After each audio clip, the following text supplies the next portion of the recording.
Palaisipan ngayon sa Department of Agriculture o DA kung paano nahaluan ng bukbok ang ibinibentang murang bigas dyan sa Kadiwa Store sa Murphy sa lungsod ng Quezon. At ang hinala po ng DA, posibleng nanggaling sa Food Terminal Incorporated ang bigas na may bukbok.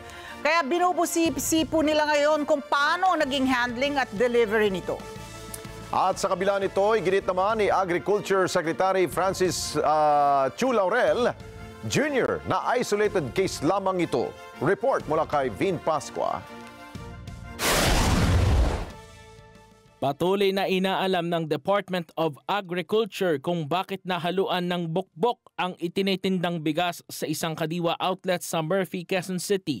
Hinala ng DA, posibleng napasama o binubukbok ang bigas sa bodega ng Food Terminal Incorporated at iimbestigahan ang handling at deliveries nito. Gayunman, sinabi ni DA Assistant Secretary Joycel Panlilio sa programang ASPN, sa palagay nyo na isolated case lamang ang nangyari at wala namang iba pang ulat sila na natanggap na mayroong bukbok ang bigas mula sa iba pang Kadiwa stores. Ang nangyayari po kasi may mga deliveries po kasi kami from FTI ng mga bigas. Ito po yung aming distribution channel through FTI.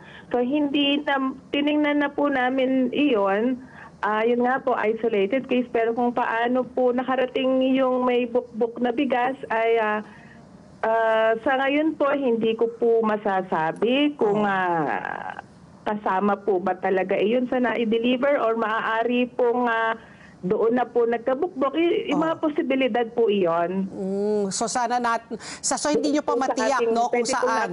Sa handling. Kumpiyansa naman si Panlilio na malaking tulong para bumaba ang presyo ng bigas ang delivery ng 300,000 metric tons ng bigas sa iba't ibang lugar sa bansa sa pamamagitan ng pag-iral ng food security emergency. Pag nailabas na po kasi itong mga bigas na to, tataas po ang supply ng bigas sa merkado dahil sa law of supply and demand. Pag marami po ang supply ay nakakatulong po ito sa pag-stabilize ng presyo sa merkado at kasama po dito yung pagbaba ng presyo po ng mga existing kasi sasabay din po sila kasi kung mataas po ang kanilang presyo, yung mga ibang bigas po ay maaari pong maging matumal po ang kanilang paninda. Samantala, ipinaliwanag naman ng DA official na ang Rice for All program ay maaaring mabili ng kahit sino, habang ang 29 pesos na program ay para lamang sa vulnerable sector gaya ng senior citizen,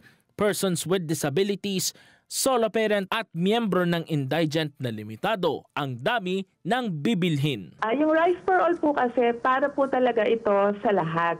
Yung 29 po ay doon nga po sa mga nabanggit ko lang po na sektor po ng ating lipunan. Pero yung Rice for All po kahit sino po, lahat po, wala pong pinipili, pwede pong maka-avail po ng ating Rice for All. Ang presyo nga po nito ay iba-iba rin po. Yung aming pong tinatawag na RSA 5 o yung 5% broken, ang presyo po nito ay 43 pesos po per kilo. Yun naman pong tinatawag naming RSA 25 or yung 25% broken ay 35 pesos po per kilo at yung 100% broken po or RSA 100 ay 33 pesos po ito per kilo. Then Pascua para sa mata ng Agila. Matatag, matapang, matapat.